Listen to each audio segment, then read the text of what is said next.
ప్రియమైన దేవుని బిడ్డలారా, ప్రభువైన యేసుక్రీస్తు నామములో మీ అందరికీ మరొకసారి వందనాలండి. చదివిన వాక్య భాగాన్ని మనము చూద్దాము. చూడండి, పేతురు రాసిన మొదటి పత్రిక 1వ అధ్యాయము 5వ వచనం నుంచి చదువుకుందాం. చూడండి, కడవరి కాలమందు బయలుపరచబడుటకు సిద్ధముగానున్న రక్షణ మీకు కలుగునట్లు విశ్వాసము ద్వారా దేవుని శక్తి చేత కాపాడబడు మీ కొరకు ఆ శాశ్వతము పరలోకమందు భద్రపరచబడి ఉన్నది. ఇందువలన మీరు మిక్కిలి ఆనందించుచున్నారు గాని అవసరమును బట్టి నానా విధములైన శోధనల చేత ప్రస్తుతమున కొంచెము కాలం మీకు దుఃఖము కలుగుచున్నది. ప్రియమైన దేవుని బిడ్డలారా, ఈ మాటలు ఎవరికి చెబుతున్నారండి? యేసుక్రీస్తు శిష్యులలో ఒకడైన పేతురు గారు ఎక్కడ ఆ యూదులైన ఎక్కడ చూడండి 2వ వచనంలో ఉంటుంది, పొంతు, గలతియా, కప్పదోకియా, ఆసియా, బీతునియా అను దేశములందు చెదరిన వారికి ఎలాంటని కొన్ని దేశాలలో చెదిరిపోయి ఉన్న యూదులకి పేతురు గారు ఈ లేఖనము ద్వారా కొన్ని మాటలను తెలియజేస్తున్నాడు. ఏమిటి ఆ మాటలు అంటే, వారికి కొంచెము కాలము ఏంటండి, శ్రమలు కదా, బాధలు కొంచెము కాలమే. ఎంతకాలము? 6వ వచనం, ఇందువలన మీరు మిక్కిలి ఆనందించున్నారు. ఎందువల్ల గాని అవసరమును బట్టి నానా విధములైన శోధనలు చేస్తా ప్రస్తుతమున కొంచెము కాలం మీకు దుఃఖము కలుగుతుంది. అవసరమును బట్టి నానా విధములైన శోధనలు చేత ఏంటి, అవసరమైన శోధనలు వస్తాయి కదా, రాకుండా ఉంటాయా? వస్తాయి. ఎవరికి వచ్చాయి ఇక్కడ అంటే, చెదరిపోయిన క్రైస్తవులుగా దేవుని పిల్లలైన వారు అనేకమైన దేశాలలో చెదిరిపోయి ఉన్నారు కదా. అప్పుడే ఒక కష్టం, వారు ఈ దేశంలో లేకుండా ఇతర దేశాలలో ఏదో తలదాల్చుకుంటూ నీతిగా నిష్టగా వారు బ్రతుకుతా ఉంటుంటే అక్కడ ఉన్నప్పటికీ కొన్ని శోధనలు వారికి వచ్చాయి. ఆలోచించండి, క్రైస్తవ జీవితం అనగానే ఏదో మల్లెపూల పాన్పు కాదండి. క్రైస్తవ జీవితము చాలా కష్ట పరిస్థితిలే. ఎందుకంటే ఈ లోకంలో నీవు నీతిగా దేవుని దృష్టికి అనుకూలమైన వాడిగా ఉండాలంటే లోకంలో ఉన్న వాటి అన్నిటినీ విసర్జించాలి. లోకంలో ఉన్న వాటిని నీవు ప్రేమించకూడదు కదా. ఇక ఈ దేశాల్లో చెదిరి ఉన్న ఈ క్రైస్తవులు కూడా వాటన్నిటినీ విసర్జించి నీతిగా వాళ్ళు ఉంటున్న సమయంలో, ప్రేమైన దేవుని బిడ్డలారా, పౌలు చూడండి, పేతురు గారు వారికి ఒక మాటని హెచ్చరిస్తున్నాడు. శోధనలు అంటారు, అనేక రకాల శోధనలు. చూడండి, శోధనలు ఒక రకాలు ఏమన్నా ఉన్నాయా? ఏమండి, శోధనలు ఒక రకంగా వస్తాయా? చెప్పండి. శోధన అనేది ఒక రకంగా రాదు. ఎందుకంటే ఏ రకంగా వస్తే, ఏ రకంగా ఇబ్బంది పెడితే దేవుని ఆజ్ఞలు నువ్వు తప్పిపోతావో, ఏ రకంగా నిన్ను ఇబ్బంది పెడితే దేవుని మాటను విడిచిపెడతావో, లేకపోతే దేవుని సన్నిధిని నువ్వు విడిచిపెడతావో, ఆ విధంగా సాతానుడు ప్లాన్ వేస్తాడు కదండి. ఆ ప్లాన్, వాడి ప్లాన్ నీవు తిప్పి కొట్టాలంటే ఎలా ఉండాలి? ఏ విధంగా వచ్చినా కొంచెము కాలమే, మరింత కాలం మన శోధన వెంటాడదు. కొంచెము కాలం మాత్రము వెంటాడిద్ది. ఆ సమయంలో నువ్వు నిలబడి ఉండాలి. ఎందుకని? అట్లా నువ్వు నిలబడి ఉంటే నీకు గొప్ప మేలు. అదండి గొప్ప మేలు. చూడండి, ఆ పక్కనే చెప్పండి, యాకోబు రాసిన పత్రికలో మనం చూస్తే 2వ అధ్యాయంలో చూడండి. యాకోబు రాసిన పత్రిక 1వ అధ్యాయం 2వ వచనం. నా సహోదరులారా, మీ విశ్వాసమునకు కలుగు పరీక్ష ఓర్పును పుట్టించినని ఎరిగి మీరు నానా విధములైన శోధనలలో పడినప్పుడు అది మహా ఆనందమని ఎంచుకొనుడి.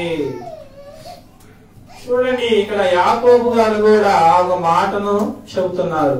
ఏంటండి? మీ విశ్వాసములకు కలుగు పరీక్ష ఏం పుట్టించిదంట? ఓర్పును పుట్టించిద్దంట కదా. నీ విశ్వాసానికి పరీక్ష కలిగిందనుకో, ఏమొచ్చింది? ఓర్పు వచ్చింది.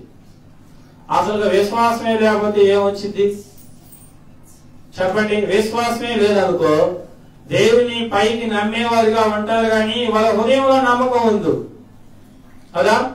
నీ హృదయంలో దేవుని మీద విశ్వాసము లేకపోతే కోపం వచ్చింది. అదే నువ్వు విశ్వాసమైతే, విశ్వాసం కలిగిన దానివైతే, విశ్వాసం రక్ష పెడితే ఏమొచ్చింది? ఓర్పు పుట్టించినని ఎరిగి మీరు నానా విధములైన శోధనలలో పడినప్పుడు అది మహా ఆనందమని తెలుసుకోండి. ఎందుకని శోధనలో పడినప్పుడు మహా ఆనందంగా ఎంచుకోమన్నాడు? ప్రేమైన దేవుని బిడ్డలారా, బాధలో ఉన్నప్పుడు మహా ఆనందం అంట. ఆనందం కూడా కాదు కదా, ఆనందం కన్నా ఇంకా పెచ్చు మహా ఆనందం అని ఎంచుకోవాలి. ఎందుకంటే ఎందుకు నువ్వు శోధనలో ఉన్నప్పుడు మహా ఆనందంగా ఎంచుకోవాలంటే ఆ పేతురు రాసిన పత్రికలోనే ఉంటదండి. ఆ కింద అధ్యాయంలో కింద వచనాల్లో చూడండి, ఏమంట? మనకి యేసు క్రీస్తు పిలిచిన సమయంలో, ఆయన దగ్గర మనం చేరిన సమయంలో మనకి ఏం వచ్చిందంట? మహిమ ఘనత మనకి కలిగిద్ది. ఆయన దినమందు ప్రియమైన దేవుని బిడ్డ, మనకి మహిమ ఘనత కలగాలంటే ఏదండి? ఎలా ఉండాలి? మనం సహించేవాడిగా ఉండాలి కదా. 7వ వచనంలో చూడండి, శోధనల చేత పరీక్షకు నిలిచినదై యేసుక్రీస్తు ప్రత్యక్షమైనప్పుడు మీకు మెప్పును మహిమయు ఘనతయు కలుగుటకు కారణమగును. ఎవరికంట? మీకు మెప్పు మహిమ ఘనత కలుగుటకు కారణమగును. ఎప్పుడు?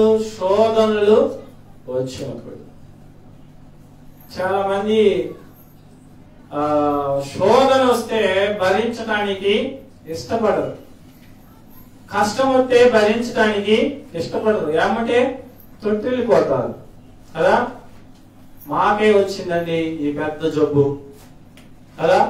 నీవు జబ్బులో కూడా నమ్మకంగా ఉంటావా ఉండవా?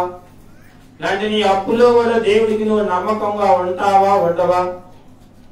లేదంటే నువ్వు సంతోషం వచ్చినప్పుడు కూడా, ఆనందం వచ్చినప్పుడు కూడా దేవునిలో నువ్వు నమ్మకంగా ఉంటావా ఉండవా అని నీ విశ్వాసానికి ఒక పరీక్ష వచ్చింది. ఆ పరీక్షలో నువ్వు నెగ్గగలుగుతావా? ప్రియమైన దేవుని బిడ్డలారా, పరీక్షలో నువ్వు నెగ్గకపోతే సాతానుడు నిన్ను ఎన్ని విధాలుగా ఆటాడిస్తాడండి కదా. ఎన్ని విధాలుగా ఆటాడిస్తాడు. కానీ నీవు పరీక్షలో నెగ్గితే ఎప్పుడు? యేసుక్రీస్తు దినమందు నీకేమొచ్చింది? మెప్పు ఘనత మహిమ కలిగింది. చెప్పండి, ఏది కావాలి? ఈ లోకంలో ఉన్న మెప్పు కావాలా? ఈ లోకంలో ఉన్న సుఖం కావాలా? ఈ లోకంలో ఉన్న ఆనందం నీకు కావాలనుకుంటే యేసుక్రీస్తు ముందు నీకు ఏమి ఉండవు కదా, ఏమి నీకు రావు. దేవుడు నిన్ను అందరికన్నా ఎక్కువైన స్థితిలో, అందరికైనా ఎక్కువైన స్థాయిలో ఉంచాలని ఆయన అనేకమైన పరీక్షలు, శోధనలు ఆయన ఏం పెట్టడండి. ప్రియమైన దేవుని బిడ్డలారా, ఆ పరీక్ష సమయంలో వాటిలో నిలబడతావా లేదా అని చూసిన ఆ సమయంలో నువ్వేమైపోతున్నావు? తొట్టిల్లిపోతున్నారు, చాలా మంది తప్పిపోతున్నారు. అలా తప్పిపోవడం వల్ల చాలా నష్టాన్ని మనము కొని తెచ్చుకుంటాం. నిలబడి ఉండాలి. ఏ శోధనైనా సరే సహించాలి. ఎలాగా? మహా ఆనందమని నువ్వు ఎంచుకోవాలి. మహా ఆనందము చిన్న ఆనందము కూడా కాదు, మహా ఆనందమని నువ్వు ఎంచుకుంటే, ఏమండి, మహా ఆనందముగా నువ్వు ఎంచుకుంటే దేవుడు మనల్ని గొప్పగా ఆశీర్వదిస్తాడు. ప్రియమైన దేవుడు బిడ్డలారా, చూడండి, ప్రతి పరీక్షలో మనము నెగ్గేవారుగా ఉండాలి. విశ్వాసములకు ఎలాంటి పరీక్ష అంటే ఏదండి, సువర్ణము శుద్ధి చేయబడినప్పుడు, బంగారాన్ని శుద్ధి చేసినప్పుడు, నశించిపోయే బంగారాన్ని శుద్ధి చేయాలంటే ఎలాగా? పుటమిలో వేస్తాం కదా, వేడి చేసి దానిలో ఉన్న మట్టి అంతటిని తీసివేసి మంచి మేలైన బంగారాన్ని ఉంచుతారు కదా. అది ఎప్పుడైతే ఆ కాకుకి ఆ వేడికి వెళ్ళిద్దో, ఆ వేడికి వెళ్ళినప్పుడు ఆ మట్టి అంతా పోతుంది కదా. విశ్వాస జీవితంలో కూడా నీలో ఉన్న లోపాలు, నీలో ఉన్న చెడ్డ జీవితము, నీలో ఉన్న చెడ్డ ఆలోచనలు, లేదా చెడ్డ మాటలు, లేదా చెడ్డ తలంపులు నీ దగ్గర నుంచి దూరం అయి కావాలంటే నీవు కూడా కొలిమిలో వేయవలసిందే.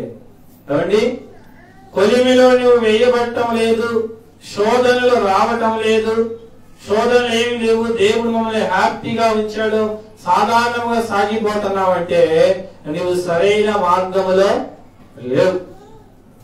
సరైన మార్గములో నీవు ఉంటే సాతానుడు నీ వెనువెంటే ఉండి ఏదో ఒక ఇబ్బంది పెడతనే ఉంటాడు. ఆ ఇబ్బందులన్నీ నీవు దేవుడి కోసము దాటుకుంటా వెళితే నీకు మంచి కిరీటము దొరికింది కదండి. మంచి జీవితము, మంచి కిరీటము దొరికింది. ప్రియమైన దేవుడి బిడ్డలారా, ఆలోచించండి. మన అందరికి తెలిసిన వ్యక్తే యోబు గారు. ఆయన అందరికంటే ఉదయాన్నే అరుణోదయాన్నే లేచి తన కుమారుల కొరకు, కుమార్తెల కొరకు బలర్పించేవాడు అండి. ఫ్యామిలీ కోసమై ఆయన అందరికంటే ఉదయాన్నే లేచి దేవునికి భయపడి బలర్పించేవాడు, నీతిగా ఉండేవాడు. కానీ ఒకానొక సమయం వచ్చేందుకే ఆయన విశ్వాసం ఏమైంది? పరీక్షించబడింది కదా. ఆయన విశ్వాసము పరీక్షించబడినప్పుడు ఒక్క తప్పైనా లేదండి కదా. నీతిగా ఉండి నీవు ఎవరి చేత దూషించబడ్డావు అనుకో, అప్పుడే మనకి మేలు కదా. పాపం చేసి శిక్షించబడ్డావు అనుకో, ఏమేం మేలా? ఆలోచించండి. పాపం చేశావు, దాన్ని బట్టి నీ నలుగురు మాట్లాడినారు, దానివల్ల ఉపయోగం ఏముంది? ఏ ఉపయోగం ఏమి లేదు. ఎందుకంటే పాపం చేశాడు కాబట్టి అనుభవిస్తున్నాడు శిక్ష అంటారు. అదే ఏమీ చేయకుండా నువ్వు మాటలు పెడుతున్నావు అనుకో, అప్పుడేమంటారు? ఆలోచించని. అందరూ గుర్తించుకోవచ్చేమో గాని ఏకైక దేవుడు, మన దేవుడు ఉన్నాడు. ఈ లోకంలో నేను ఎవరు మంచివాడన్నా, ఎవరు మంచిదాని అన్నా అనకపోయినా యేసుక్రీస్తు మాత్రం నిన్ను మంచోడంటే చాలు. అదండి, నిన్ను మంచోడిగా ఆయన ఒప్పుకుంటే చాలు, నీకు విస్తారమైన దీవెనలు.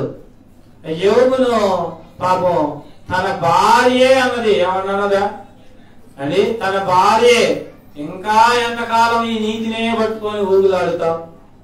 ఏమండి, కష్టం వచ్చినప్పుడు నీతిని వదిలిపెట్టమని యోబు భార్యే చెప్పింది. ఎంతకాలం ఒక దేవుణ్ణి దూషించరాదా? పిల్లలు చనిపోయారు, ఆస్తి పోయింది, అంతస్తు పోయింది, హుందాతనం పోయింది. ఏమండి, ఇవన్నీ ఇచ్చింది ఎవరు? యేసుక్రీస్తే. నువ్వేమైనా సొంతగా ఏమైనా తెచ్చుకున్నావా?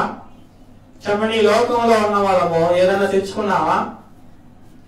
ఆయన లేకుండా ఈ లోకంలో కలిగి ఉన్నది ఏది కలిగి ఉండలేదు. ఆయన ఇస్తేనే అది కలిగి ఉన్నది. ఆ మాటను జ్ఞాపకం చేసుకోవట్లా. మేము కాబట్టి సంపాదించాము, మేము కాబట్టి నిలబెట్టాము. ఏంటండి, నేను కష్టపడి బట్టి ఇది వచ్చింది. వాస్తవమే, నువ్వు కష్టపడ్డావు, కానీ ఆ శక్తిని ఇచ్చింది ఎవరు? ఆ శక్తిని ఇచ్చింది ఎవరు నీకు? ఆ జీవముని ఇచ్చింది ఎవరు? యేసుక్రీస్తు మాత్రమే. ఆ జీవాధిపతిని మర్చిపోయి ఏమండి కష్టాలలో తొలగిపోతున్నారు, సుఖంలో కూడా తొలగిపోతున్నారు. దేవుడు మంచి స్థితిని, మంచి జీవితాన్ని, మంచి ఆరోగ్యాన్ని ఇస్తే ఆరోగ్యం లేనప్పుడేమో ఏసయ్యా ఏసయ్యా ఏసయ్యా అని ఎడుతాము కదా. అప్పులు ఉన్నప్పుడు ఏసయ్యా ఏసయ్యా అని ఎడుతాము. అవి కాస్త తీరిపోయి అది కాస్త బాగుపడిపోయింది అనుకో, ఏడుంటావు మళ్ళీ ఆ చెడ్డ ముచ్చట్లు చేసే కాడ, లేకపోతే ఆ చెడ్డ మాటలు పలికే కాడ, లేక ఆ చెడ్డ స్నేహితులతోనే కూర్చొని అలా ఆ చెడ్డ వారితోనే నీవు మంచి సంబంధము కలిగి జీవిస్తా ఉంటాం. అయితే ప్రియమైన దేవుని బిడ్డలారా, యోబు అలాంటి వాడు కాదండి. ఆయనకి చాలా పెద్ద కష్టం వచ్చినప్పటికీ నీతిగా నిలబడ్డాడు. మరణానికైనా వెళ్ళి చూడలేదండి. ఆయన మరణ దశ వచ్చిన దాకైనా సరే దేవుడికి నమ్మకముగా, నీతిగా, గట్టిగా నిలబడ్డాడు. కాబట్టి సాతానుడు ఆయన్ని విడిచిపెట్టి వెళ్ళిపోయింది. ఆ తర్వాత గొప్ప దీవెనలు వచ్చాయి. ఒకటి పోతే 7 అంతలు వచ్చాయి కదా. నీవు నిలబడతావా మరి అట్లా? చూడండి, ఆ శోధనే కాదు, ఆ దేవుడు ఆనందాన్ని ఇస్తే ఆ ఆనందంలో దేవుణ్ణి స్తుతించాల్సింది కోరిచ్చి, దేవునికి ప్రార్థించాల్సింది కోరిచ్చి, దేవుడి పనిలో ఇంకా ముందుకు రావాల్సింది కోరిచ్చి దేవుని పని కట్ చేస్తాడు. ఎందుకని? ముందు మన కార్యము నెరవేరాలి, నీ ఇష్టము నెరవేరాలి. ప్రియమైన దేవుని బిడ్డలారా, నీ ఇష్టము నెరవేరుతుంది అని అంటే ఇక సాతానుడు నీ కుటుంబంలో నిలబడి ఉన్నాడని అర్థం కదా. నీ ఇష్టము జరుగుతుంది అంటే సాతాను నీ కుటుంబంలో బాగా తిష్ట వేసుకొని కూర్చున్నాడేనా అర్థము. యేసు క్రీస్తు ఇష్టము జరగాలి నీ కుటుంబంలో, నీ జీవితంలో యేసు క్రీస్తు ఇష్టాన్ని నువ్వు లోబడాలి. అప్పుడు మెండైన దీవెనలు ఉంటాయి. కాబట్టి మెండైన దీవెనలు, మెండైన ఆశీర్వాదములు. ప్రియమైన దేవుని బిడ్డలారా, ఆలోచించండి. నీవు దేవుని మాటలు వినేవాడిగా, దేవుడు పంపించిన వారి మాటలను వింటే, దేవుని మాటలను వింటే, ఆయన మాటలను నీవు గైకొనిటే ఎక్కడికి వెళ్తావు? నిత్య జీవంలోనికి వెళ్తావు, మంచి ఆశీర్వాదములో ఉంటావు. కానీ చాలా మందికి అవి ఇష్టం ఉండటంలా దేవుని మాట ఏడంటామండి. లోకంలో అందరూ చూడు ఎలాగా ఉన్నారు, అందరూ చూడు ఎలాగా జీవిస్తున్నారు, మేము ఒక్కలమే, మా కుటుంబం ఒక్కటే, ఏదో ఇట్లా ఉంటున్నాం, ఏదో అట్లా బ్రతుకుతున్నాం. కావచ్చు అందరికంటే హీన స్థితిలో, సంతోషము లేక, సమాధానం లేక నువ్వు ఉండొచ్చు. కానీ పేతురు గారు ఆ ప్రాంతంలో ఉన్న ప్రజలకి, ఆ ప్రాంతంలో ఉన్న సంఘములకి చెబుతున్నాడు, ఎంతకాలం శోధనలు? కొంచెము కాలమే. నానా విధములైన శోధనలు కొంచెము కాలమే. ఆ కొంచెము కాలము మనం ఎవరి మాట వినాలండి? చూడండి, యోహాను సువార్త తీయండి. యోహాను సువార్త 5వ అధ్యాయము, యోహాను సువార్త 5వ అధ్యాయము 24వ వచనాన్ని చదువుకుందాం. చూడండి, పేజీ నంబర్ 84. నా మాట విని నన్ను పంపిన వాని యందు విశ్వాసముంచువాడు నిత్య జీవము గలవాడు, వాడు తీర్పులోనికి రాక మరణములో నుండి జీవములోనికి దాటి ఉన్నాడని మీతో నిశ్చయముగా చెప్పుచున్నాను. చూడండి, యోహాను గారు మంచి మాటను రాస్తున్నాడండి. ఏదంటే 24 వచ్చిన, నా మాట విని నన్ను పంపిన వాని యందు విశ్వాసముంచువాడు నిత్య జీవము గలవాడు. ఎవరండి? యోహాను మాటను విని ఆయన పంపించిన వాడిని విశ్వాసం ఉంచితే నిత్య జీవము గలవాడట. యేసుక్రీస్తుని నీవు విశ్వసిస్తే, నువ్వు ఆయన యందు విశ్వాసం ఉంచితే, నీ విశ్వాసానికి ఎంత పరీక్ష కలిగినా, ఎన్ని బాధలు వచ్చినా, ఎన్ని నష్టాలు వచ్చినా, ఎక్కడున్నాడివి నువ్వు? జీవములో ఉన్నవాడివి కదా. జీవములో నుంచి నేను ఎవడు తొలగించలేడు, నేను ఎవడు ఏర్పరచలేడు. ప్రేమైన దేవుని బిడ్డ, ఆయన జీవము నీకు అనుగ్రహించాడు. ఎప్పుడు? ఆయన పంపించిన వాడిని మాట విని ఆయనందు విశ్వాసం ఉంచినప్పుడు. వింటున్నారా? ఆలోచించండి. నీకు బోధించబడిన బోధనలో వింటున్నావా? నీకు చెప్పిన మాటలు ఏందో లక్ష్యము పెట్టి, దేవుని బిడ్డలు, దేవుడు పంపించిన బిడ్డలు చెప్పిన మాటలు ఏందో నువ్వు లక్ష్యం ఉంచి, విశ్వాసం ఉంచి యేసుక్రీస్తు మీద ఆయన మాటలు నువ్వు లెక్క చేసి నువ్వు జీవిస్తే, ఎక్కడుండాలి? ఎక్కడుండాల్సిన వాడివి? జీవంలో ఉన్నవాడివే. ఆయన మాటలని, ఆయన ఆజ్ఞలను నీవు లెక్క చేయకుండా ఉంటే నీకు జీవము లేదు. ఆయన కుమారుల మాటలు నువ్వు లెక్క చేయకపోయినా, ఆయనను విశ్వసించకుండా ఉన్నా, ఎంత మాత్రము ఆయన నీవు చేరుకోలేవు. ప్రేమైన దేవుని బిడ్డలారా, ఆలోచించండి. ఆయన గొప్ప కార్యాలు చెప్పసత్యమైనవండి. అనేక కార్యాలు చేయగలిగిన దేవుడు ఆయన. ఆయన కార్యాలన్నింటి పట్ల నీవు నమ్మకంగా ఉంటే, నీ విశ్వాసానికి జరిగిన పరీక్షను నువ్వు ఓర్పుతో సహించి సంతోషంగా ఉండాలంట. బాధ వచ్చినప్పుడు కూడా మహా సంతోషముగా ఉండాలి. అప్పుడు నిన్ను బట్టి దేవుడు ఆనందిస్తాడు. బైబిల్ గ్రంథంలో అనేక మంది అండి, చాలా మంది పరీక్షించబడ్డారు, చాలా మంది శోధనలో గట్టిగా నిలబడ్డారు. చెప్పుకుంటా పోతే చాలా మంది ఉన్నారు, విశ్వాసులైన వారు, క్రైస్తవులు, యూదులు కదండి. యూదులకు అనేక కష్టాలు వచ్చాయి. అయినా కానీ దేవుని మాటలను విడిచిపెట్టకుండా, ఆయనకు భయపడి, ఆయన మాటలకు భయపడి వారు నివసించినందుకు వారు ఎక్కడ? నిత్య జీవములో వారు ఉండటానికి అవకాశము కలిగింది. ఓర్పు పరీక్ష కలిగింది. ఆ పరీక్షలో నీవు నిలబడి ఉండాలి. ఆ నిలబడి ఉంటే అప్పుడు నీకేమొచ్చిందంటండి? యేసుక్రీస్తు ప్రత్యక్షమైనప్పుడు మీకు మెప్పుయు మహిమయు ఘనతయు కలుగుటకు కారణమను. మీరు ఆయనను చూడకపోయినను ఆయనను ప్రేమించుచున్నారు. ఇప్పుడు ఆయనను కనులారా చూడకే విశ్వసించుచు మీ విశ్వాసములకు ఫలము అనగా ఆత్మరక్షణ పొందుతూ చెప్పసఖ్యము మహిమయు యుక్తమయ్య నా సంతోషము గలవారైతే ఆనందించుచున్నారు. ప్రియమైన దేవుని బిడ్డలారా, ఏంటి? దేవుని పట్ల ఆనందించేవారిగా చెప్పసఖ్యము కానీ ఆనందము, సంతోషము మన జీవితంలో అవి వెళ్ళి విసినట్లుగా ఉండాలి అంటే మనం ఏం చేయాలంటే ఆయన మాటలను వినాలి. ఆయన పంపిన వారిని మాటలు మనం వినాలి. ఆయనను మనము విశ్వసించాలి. విశ్వసిస్తే మనకు అనేకమైన మేలులు జరుగుతాయి.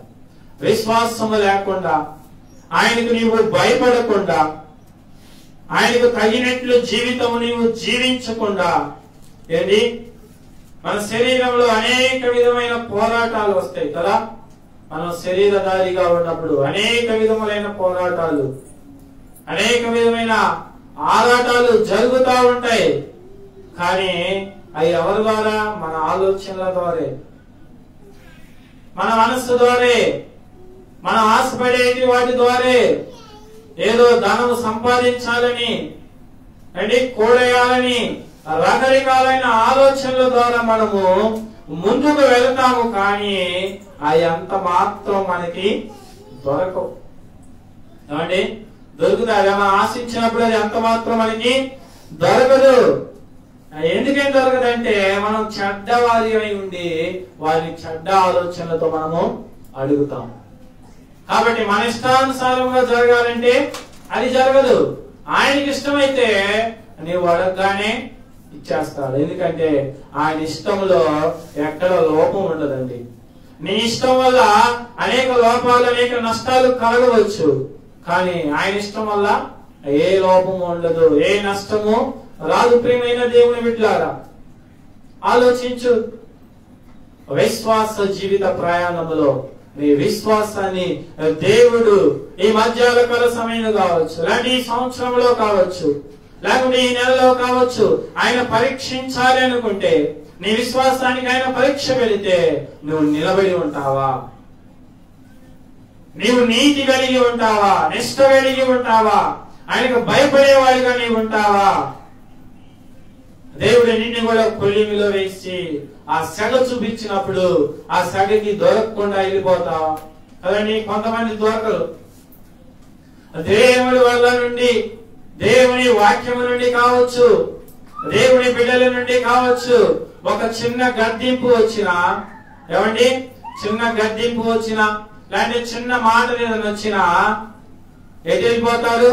చాలా దూరము వెళ్ళిపోతారు. ఆఖరిక చూడని కూడా తిరిగి చూడరు.